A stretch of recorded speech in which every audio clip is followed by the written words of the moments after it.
पति ब्रह्मचारी।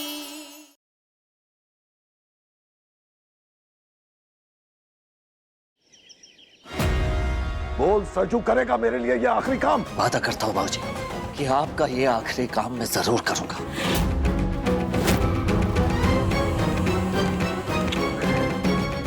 तू हमेशा मेरा दिल जीत ही लेता है बेटा, शाबाश।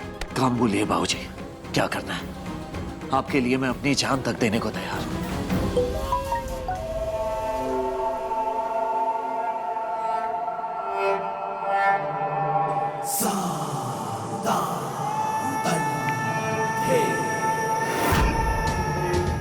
कावेरी मैडम हमारे हाथ लग गई है, काम हो गया।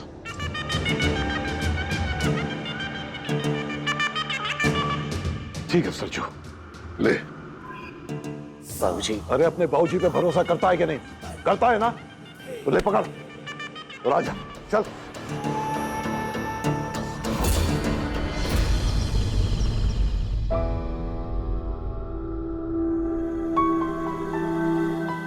हे भगवान, इतने बुरे दिन आ गए क्या मेरे?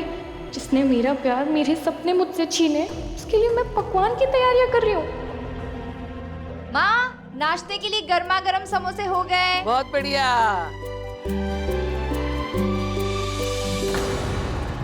अरे ओ महारानी, कहाँ खोई हुई हो? अरे खीर में चम्मच बराबर से चलाती रहे, नहीं तो जलने की बदबू आएगी।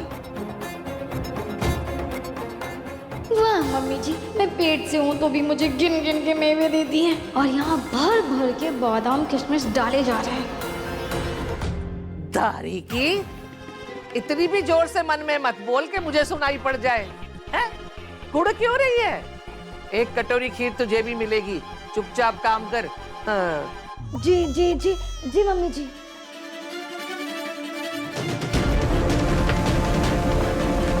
वो माँ ही थी, मेरी आंखें बार बार धोखा नहीं खा सकती। ईशा, ध्यान कहाँ है तुम्हारा? शक्कर की जगह नमक उठा लिया है तुमने। अभी सब गड़बड़ हो जाती और माँ से गालियां पड़ती। फॉलो। सॉरी सॉरी अदिति दीदी, तुम जाओ बाहर का काम देखो, मैं ये संभालती हूँ।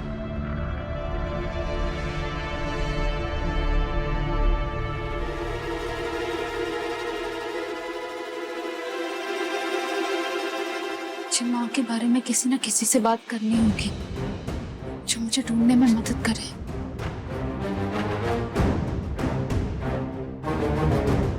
पापा जी तो अभी तक ट्यूशन से लौटे ही नहीं है। सूरज भी गुलाब हवेली से नहीं आया है। क्या करूं?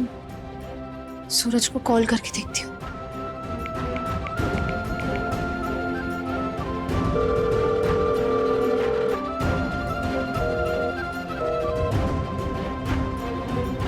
किससे बात करूं? आरफ से बात करती हूँ। नहीं, उसकी अभी अभी शादी हुई है, वो परेशान हो जाएगा। मुझे सूरज से ही बात करनी होगी इस बारे में। ये सूरज फोन क्यों नहीं उठा रहा है? काव्या, और कितना टाइम लेट हो रहा है?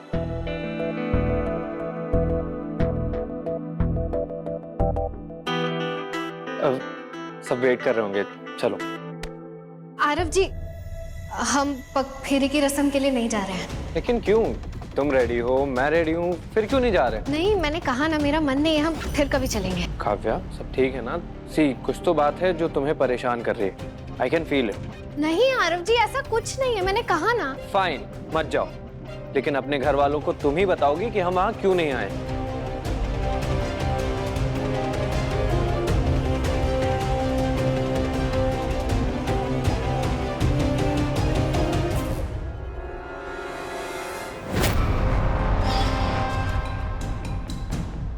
दादी को बता देती हूँ कि हम पग फेरे के लिए मेरे मायके जा रहे हैं।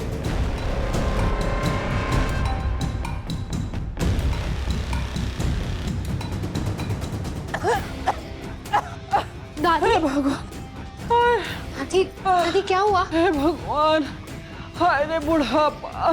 दादी, मुझे बताइए आपको क्या हुआ? कुछ नहीं, वो आप झूठ कह रही हैं। बिल्कुल भी ठीक नहीं लग रही हैं आप। बहुत तकलीफ में हूँ मैं, पर मेरे कारण तेरी रस्में रुके ये ठीक नहीं है। किसी की सेहत से बड़ी कोई रस्म नहीं होती। फिलहाल मेरा आपके पास रुकना ज्यादा जरूरी है, जाना नहीं। पर बहू, आरव को पता चलेगा कि मेरे कारण तू पगफेरे की रस्म के लिए नहीं गई है तो वो मुझ पर चिल्लाएगा। नहीं दादी, मैं प्रॉमिस करती हूँ, मैं आरव जी से कुछ नहीं कहूँगी। शादी तो तुम दोनों ने अपनी मर्जी से कर ली, लेकिन इस शादी में खुशियां होंगी या नहीं ये मैं तय करूंगी।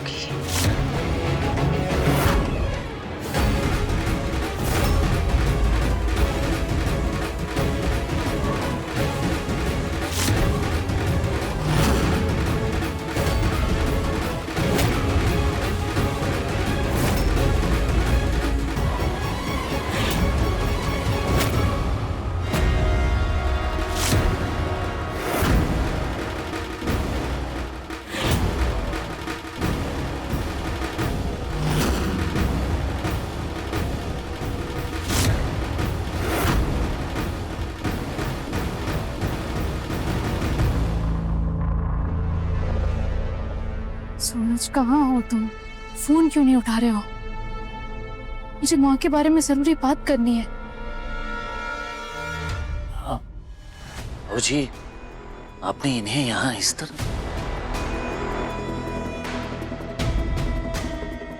कुछ लोग दया और सहानुभूति के लायक नहीं होते सरजू। ये औरत मेरे बिजनेस पार्टनर की बीवी है, बेहद शातिर और चालाक। वो ईशा के लिए जो मैंने करोड़ों का लैंड खरीदा था ना, इसने धोखे से उसे हड़प लिया। मेरी बेटी का हक मारा है इसने। इसे इसके कर्मों की सजा मिलनी ही चाहिए।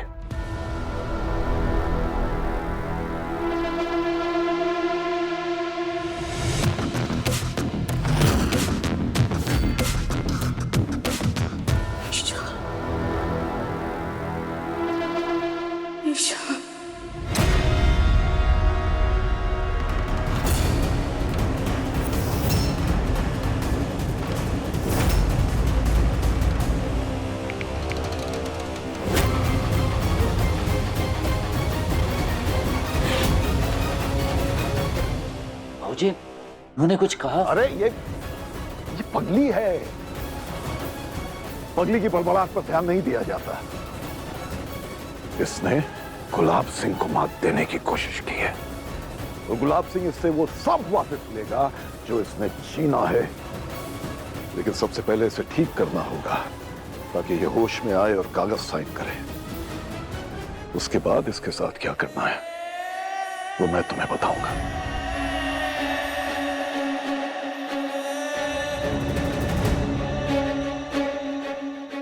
कितना गलत किया है इन्होंने, बाबूजी और ईशा जी का हक मार के।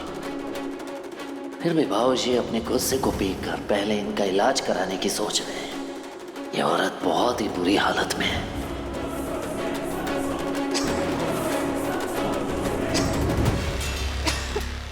ए सरजू, रुक जा। क्या कर रहा है तू? तेरी आंखों में मुझे इस औरत के लिए दया नजर आ रही है। अरे ये औरत बिच्छू है, जिसके पीठ पे बैठ जाती है उसे ही डंक मारती है। ये औरत मेरी गुड़िया का हिस्सा मार के बैठी है। हमारे स्नेह, हमारे भरोसे का खून किया है इसने हर बार। इसने जब भी सर उठाया सिर्फ लूटा है। मेरा मान, मेरा अभिमान, सब कुछ। इस दुनिया में अगर ईशा का कोई सबसे बड़ा दुश्मन है ना, तो वो ये औरत है। ये औरत।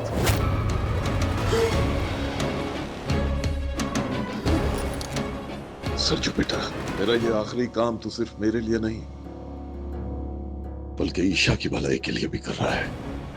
ये बात याद रखना, समझा?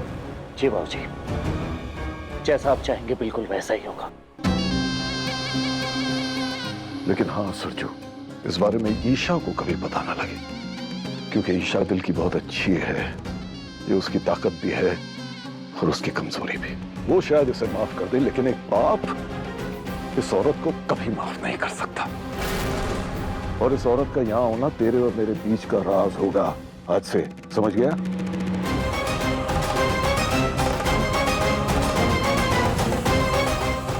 आज से ये औरत तेरी जिम्मेदारी है सरजू। इसे ठीक कर, इसका इलाज करवा और कागज पे साइन करवा। उसके बाद तू मेरे हर एहसान और हर कर्ज से आजाद हो जाएगा, हमेशा के लिए।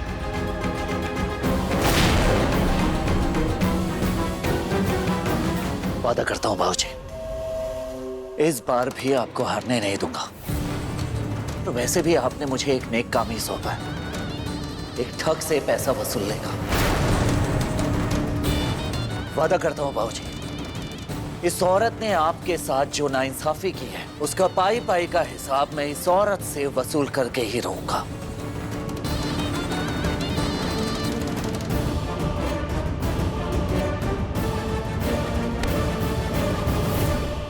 शाबाश।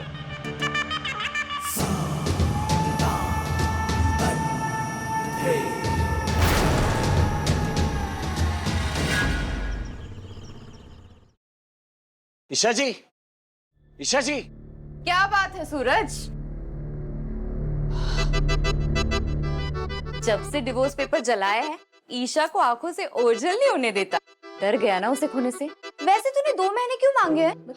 यार दीदी आप बताइए ना, ईशा जी हैं कहाँ? क्यों? तू उससे अपनी दिल की बात बोलने वाला है क्या?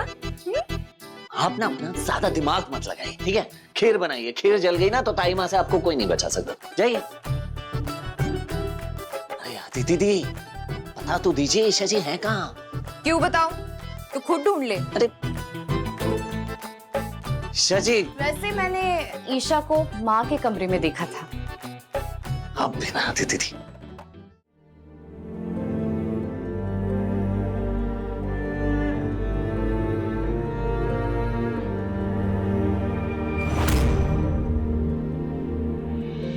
ईशा जी, बाबूजी से बात कर ली है मैंने। बस उनका आखिरी काम करके मैं आजाद हूं, फिर मैं वो बनूंगा जैसा आप चाहते।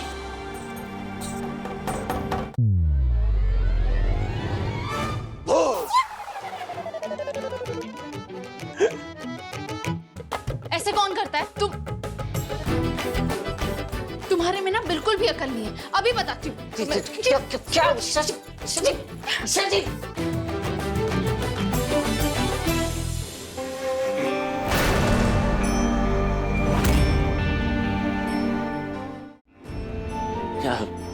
अच्छा नहीं, वो ये लीजिए।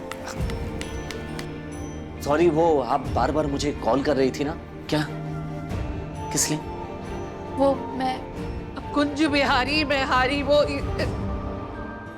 है। अरे वाह, तूने तो मेरी पूरी अलमारी जमा दी। शाबाश। मैं ये कहने आई थी कि आरव दामाद जी को फोन करके पूछो वो लोग कब तक आ रहे हैं। हाँ? सारे काम पड़े, मैं देखती तो मुझे फोन करके बताना।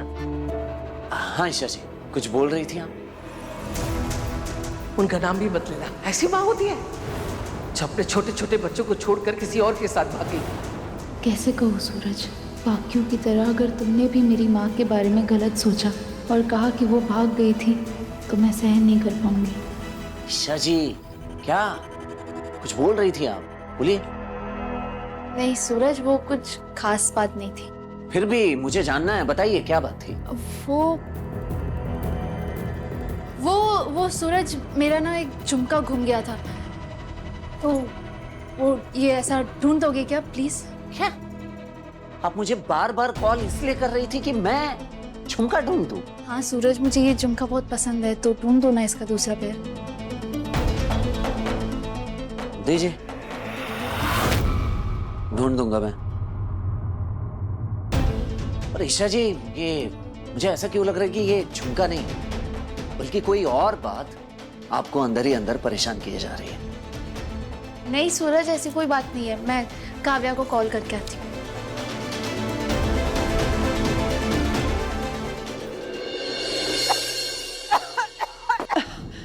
अरे दादी, आप यहाँ क्यों आई? आपकी तो तबीयत भी ठीक नहीं है, मुझको बुला दिया होता, मैं आ जाती। आज तो घर पर है तो मैंने सोचा कि क्यों ना तेरी पहली रसोई की रस्म कर ली जाए, इसलिए तुझे सबकी पसंद का कम से कम एक एक पकवान तो बनाना होगा। देखना कोई गड़बड़ मत करना वरना आप शकुन होगा। वो मैं मदद कर देती, पर क्या करूं, पूरे बदन में कमजोरी वाला दर्द हो रहा है और ये तेरी पहली रसोई है, इसलिए घर के नौकर चाकर भी इसमें हाथ नहीं बटा सकते, इसलिए ये सब तुझे अकेले ही करना होगा। बस एक ही दिन की बात है। दादी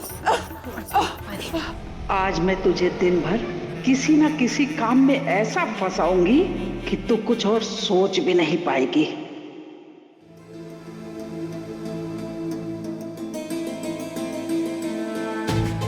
सबकी पसंद का कुछ ना कुछ बनाना है, मगर पता कैसे चलेगा कि किसे क्या पसंद है?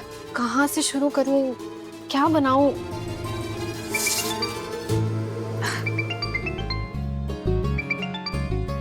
अरे ईशा भाभी, मैं अभी आप ही को फोन करने वाली थी। तुमने मुझे याद किया और मैंने कॉल कर दिया। बताओ, तुम दोनों आज आ रहे हो ना? भाभी आज तो आप आना मुश्किल लग रहा है, इसलिए सोच रही हूँ आज यहाँ की पूजा और रस्में निभा लूं। और दादी की तबीयत भी थोड़ी ठीक नहीं है। क्या हुआ दादी को? ज्यादा सीरियस तो नहीं कुछ बात? नहीं नहीं भाभी, उन्हें बस थोड़े आराम और देखभाल की जरूरत है, वो ठीक हो जाएंगी। अच्छा भाभी, मुझे आपसे कुछ पूछना था। हाँ पूछो। आज यहाँ मेरी पहली रसोई की रस्म है, तो मुझे जानना था कि यहाँ किसे क्या पसंद है खाने में। क्या बात है काव्या, तुम तो एक ही दिन में गुणवान भाभी बन गई। अरे भाभी बताइए ना। तो आरव को व्हाइट ग्रेवी पास्ता पसंद है। एक मिनट। अनुराग भैया को देसी खाना पसंद है, दादी को मीठा पसंद है, खुशबू भाभी को मिक्स वेज सूप और पापा को पनीर पराठा। थैंक यू भाभी। वैसे काव्या, तुम जो भी बनाओगी सबके लिए बेस्ट ही होगा, मैं जानती हूँ, पर एक बात का ध्यान रखना, सबकी पसंद का ख्याल रखने में तुम खुद की पसंद मत भूल जाना। तू ना जरा सा भी मेरी तरह, ना कहीं से मैं तेरी तरह, मिलके भी दोनों हैं अजनबी, कैसी है ये दास्तां, ये दास्तां।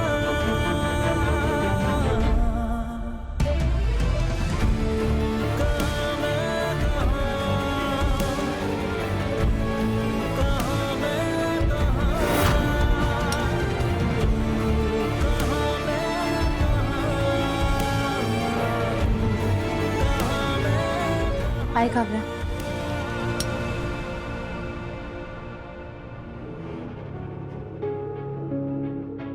ये बिंदिया, ये क्या लड़कों की तरह पत्थर मार रही है? कभी तो लड़कियों वाली हरकतें कर लिया कर। वाह रे ब्रह्मचारी, पहले तो तुझे मेरी हरकतें बड़ी अच्छी लगती थी, कहता था कि तू बाकी लड़कियों से अलग है। अब तुझे नजाकत चाहिए। अच्छा, जो जी में आए वो कर जा यार। सोच ले, कर लूं जो जी में आए। ये बकवास छोड़कर। अच्छा ठीक है ना, पहले तो तू मेरे साथ चल। मेरी दुकान पे ना वो गुंडे बदमाश अपनी हेकड़ी दिखा रहे हैं, चल जाके उन्हें ठीक करना है। सूरज, क्या चिल्ला रही है? क्यों कान फाड़ रही है? क्या हुआ? अरे अभी तो कहा मैंने कि मेरी दुकान पे गुंडे बदमाश आके धमकियां देके गए हैं, तो चल ना मेरे साथ।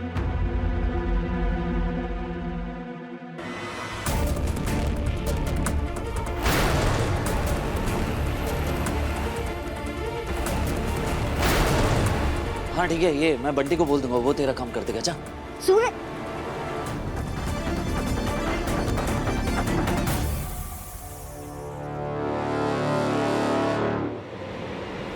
आज से पहले तो ऐसा कभी नहीं हुआ कि बिंदिया ने कुछ कहा हो और सूरज ने ना किया। ईशा, तूने मेरे सूरज को मुझसे दूर कर दिया, पर तू बिंदिया को नहीं जानती।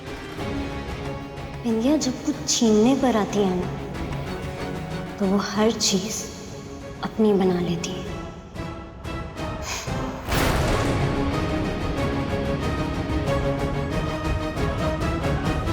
ईशा जी, ये झुमका।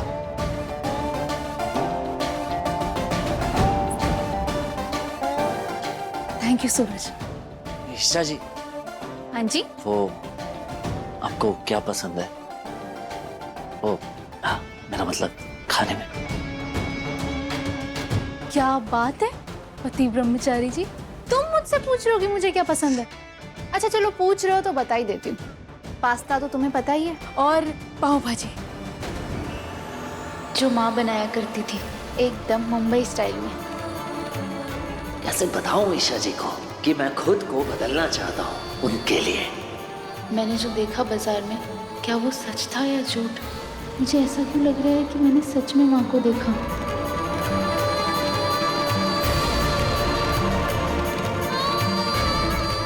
आओ भाषी।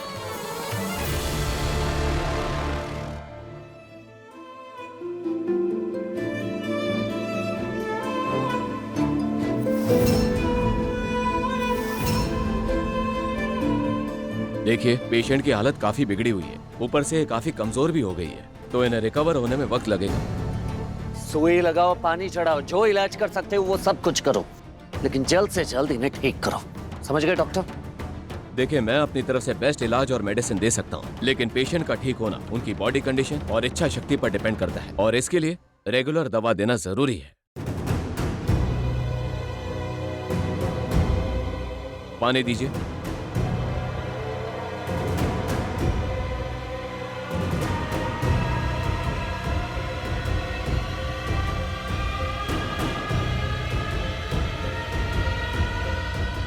लाइए, दीजिए दीजिए।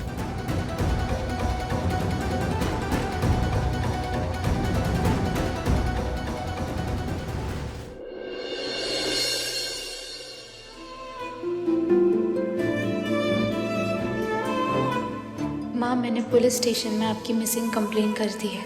आपकी फ़ोटो भी दे दी है जो मेरे पास फ़ोन में थी। अगर मैंने सच में आपको देखा था तो मेरा दिल कहता है मैं आप तक ज़रूर पहुँचूँगी। कान्हा जी, प्लीज़ मेरी माँ को ढूंढने में मेरी मदद कर दीजिए।